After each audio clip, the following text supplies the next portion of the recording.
بسم اللہ الرحمن الرحیم۔ السلام علیکم ناظرین، میں ہوں جی ایم جمالی اور آپ دیکھ رہے ہیں ڈیجیٹل کے سب سے بڑے چینل نیوز پاکستان کا پروگرام اے ٹو زی۔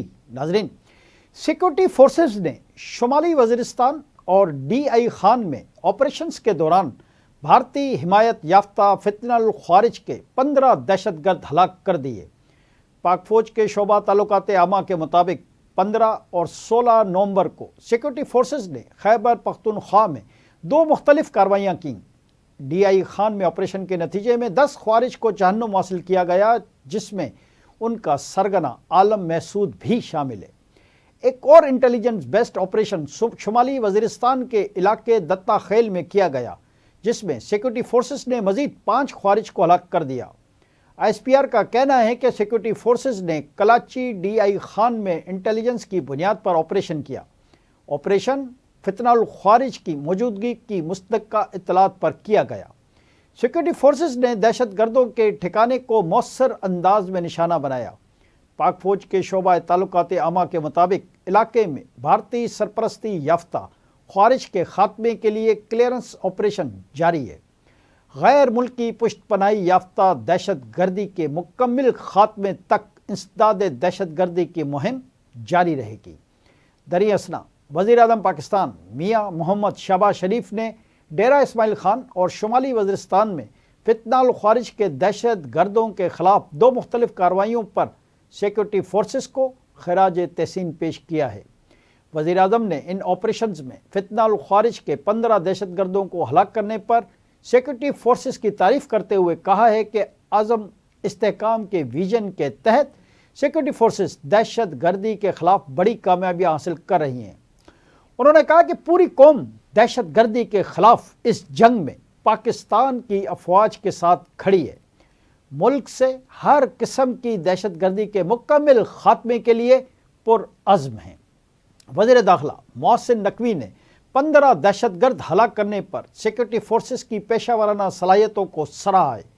ان کا کہنا تھا کہ بھارتی حمایت یافتہ دہشت گردوں کو عبرتناک انجام تک پہنچانے پر خراج تحسین پیش کرتے ہیں۔ بہادر سیکورٹی فورسز نے ایک بار پھر دہشت گردوں کے ناپاک عزائم خاک میں ملائے ہیں۔ انہوں نے کہا کہ قوم خیبر پختونخوا میں قیام امن کے لیے سیکورٹی فورسز کی کارروائیوں کو قدر کی نگاہ سے دیکھتی ہے۔ دہشت گردوں کے مکمل خاتمے تک آپریشنز جاری رہیں گے۔ ادھر بنوں میں تھانہ بسیا خیل کے قریب پل پر خودکش دھماکہ ہوا ہے۔ پولیس کا بتانا ہے کہ موٹر سائیکل سوار نے تھانے سے چند قدم کے فاصلے پر خود کو دھماکے سے اڑا لیا۔ واقعے کی جگہ پر موٹر سائیکل اور ایک لاش پڑی ہے۔ پولیس کی بھاری نفری واقعے کی جگہ پر پہنچ گئی ہے۔ دھماکے میں صرف خودکش حملہ آور مارا گیا، جبکہ مزید کوئی ہلاکت نہیں ہوئی۔ جی ناظرین، دوسری جانب گزشتہ روز تحریک عدم اعتماد کامیاب ہونے کے نتیجے میں بننے والے نو منتخب وزیر اعظم آزاد کشمیر فیصل ممتاز راٹھوڑ نے عہدے کا حلف اٹھا لیا ہے۔ حلف برداری کی تقریب ایوان صدر میں ہوئی۔ فیصل ممتاز راٹھوڑ سے اسپیکر چودھری لطیف اکبر نے حلف لیا۔ حلف برداری کی تقریب میں گورنر گلگت بلتستان، گورنر خیبر پختونخوا، فریال تالپور، ارکان اسمبلی سمیت اعلیٰ سول قیادت اور عسکری حکام شریک ہوئے۔ راجہ فیصل ممتاز راٹھوڑ آزاد کشمیر کے 16ویں وزیر اعظم منتخب ہوئے ہیں۔ تقریب سے خطاب کرتے ہوئے آزاد کشمیر کے 16ویں وزیر اعظم فیصل راٹھوڑ نے کہا کہ آصف زرداری، فریال تالپور اور بلاول بھٹو کا شکر گزار ہوں کہ یہ ذمہ داری سونپی گئی۔ انہوں نے کہا کہ پاک آرمی کو خراج تحسین کے جن کی جانوں کی قربانیوں کی وجہ سے ہمارا دفاع مضبوط ہو رہا ہے۔ پیپلز پارٹی نے عوام کے ساتھ دوبارہ رشتہ جوڑنے کی ذمہ داری اٹھائی ہے۔ جی ناظرین، ادھر عالمی افق سے ایک اہم خبر سے آپ کو آگاہ کریں کہ اقوام متحدہ کی سلامتی کونسل میں صدر ڈونلڈ ٹرمپ کے 20 نکاتی غزہ منصوبے کی حمایت میں قرارداد منظور کر لی گئی۔ غزہ کے لیے بین الاقوامی استحکام فورس کی تعیناتی اور غزہ میں عبوری حکومت کے قیام کے نکات بھی شامل ہیں۔ قرارداد کے حق میں پاکستان سمیت 13 ممالک نے ووٹ دیا، جبکہ روس اور چین نے ووٹنگ میں حصہ نہیں لیا۔ ٹرمپ منصوبے میں حماس کو غیر مسلح کرنا اور غزہ کی تعمیر نو بھی شامل ہے۔ امریکی مندوب نے کہا کہ تاریخی اور تعمیری قرارداد منظور ہوئی ہے۔ مصر، قطر، اردن، سعودی عرب، UAE، ترکیہ، انڈونیشیا اور پاکستان کے شکر گزار ہیں۔ امریکی مندوب کا کہنا تھا کہ ہم سب اکٹھے ہوئے، صورتحال کی سنگینی کا ادراک کیا اور اقدامات کیے گئے۔ غزہ کے استحکام کے لیے آج کی قرارداد انتہائی اہم ہے۔ دریں اثنا سیکرٹری جنرل اقوام متحدہ انتونیو گوتریس کا کہنا ہے کہ غزہ میں 2 سال کی تباہ کن جنگ کے بعد بالآخر آگے بڑھنے کا ایک راستہ نظر آ رہا ہے۔ UN سیکرٹری جنرل نے اپنے ایک بیان میں کہا کہ ہمیں اس رفتار کو ٹھوس اقدامات میں تبدیل کرنا چاہیے۔ انہوں نے کہا کہ سب سے اپیل ہے کہ جنگ بندی کو مستقل امن میں تبدیل کرنے میں مدد کریں۔ انتونیو گوتریس کا کہنا تھا کہ سب مل کر ہی مشرق وسطیٰ کو ہتھیاروں تباہی سے پاک علاقہ بنا سکتے ہیں۔ انہوں نے مزید کہا کہ غزہ کے لوگ استحکام اور امن کے مستحق ہیں۔ دوسری جانب سلامتی کونسل میں امریکہ کی غزہ امن قرارداد پر چین اور روس نے شدید تحفظات کا اظہار کرتے ہوئے کہا کہ غزہ فلسطینی عوام کا ہے، کسی اور کا نہیں۔ اقوام متحدہ کی سلامتی کونسل میں صدر ڈونلڈ ٹرمپ کے 20 نکاتی غزہ منصوبے کی حمایت میں قرارداد منظور کر لی گئی۔ قرارداد کے حق میں پاکستان سمیت 13 ممالک نے ووٹ دیا، جبکہ روس اور چین نے ووٹنگ میں حصہ ہی نہیں لیا۔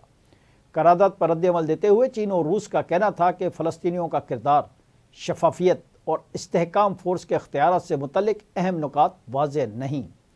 چینی سفیر فوکونگ نے کہا کہ قرارداد فلسطینی حکمرانی کے اصول کی عکاسی نہیں کرتی، اور امریکہ نے انٹرنیشنل اسٹیبلائزیشن فورس اور بورڈ آف پیس کی تفصیلات فراہم نہیں کی۔ روسی مندوب کے مطابق یہ منصوبہ فلسطینیوں کو عمل سے باہر رکھتا ہے اور غزہ و مغربی کنارے کی مزید تقسیم کا خطرہ پیدا کرتا ہے۔ تاہم برطانیہ، فرانس، جنوبی کوریا اور سلوینیا نے اس منصوبے کی تائید کی ہے، جبکہ ڈنمارک نے زور دیا کہ غزہ اور مغربی کنارے کو متحد رکھنا ضروری ہے۔ جی ناظرین، دوسری طرف فلسطین کی مزاحمتی تنظیم حماس نے غزہ قرارداد مسترد کر دی۔ اپنے بیان میں حماس ترجمان کا کہنا تھا کہ سیکورٹی کونسل کی غزہ سے متعلق قرارداد فلسطینیوں کے حقوق اور مطالبات پورے نہیں کرتی۔ حماس رہنما کے مطابق یہ قرارداد غزہ پر بین الاقوامی سرپرستی مسلط کرتی ہے۔ غزہ میں بین الاقوامی فورس کی تعیناتی اسے غیر جانبدار نہیں رہنے دے گی۔ حماس ترجمان کا کہنا ہے کہ اسرائیل کے خلاف ہر طرح کی مزاحمت کو جائز سمجھتے ہیں، ہتھیار ڈالنے کو مسترد کرتے ہیں۔ قرارداد میں غزہ کے لیے بین الاقوامی استحکام فورس کی تعیناتی اور غزہ میں عبوری حکومت کے قیام کے نکات بھی شامل ہیں۔ خبر ایجنسی کے مطابق بین الاقوامی استحکام فورس میں انڈونیشیا، آذربائیجان سمیت دیگر مسلم ممالک شامل ہوں گے، جو متحدہ کمانڈ کے تحت غزہ میں قیام امن، شہریوں کے تحفظ اور امدادی راہداریوں کی نگرانی کریں گے۔ اسرائیل برالوار غزہ سے انخلا کرے گا، جبکہ تربیت یافتہ فلسطینی پولیس سرحدی علاقوں میں اپنی ذمہ داریاں سنبھالے گی۔ آج کے لیے اتنا ہی۔ اگلے پروگرام تک کے لیے اپنے میزبان جیم جمالی کو اجازت دیجیے۔ اللہ حافظ۔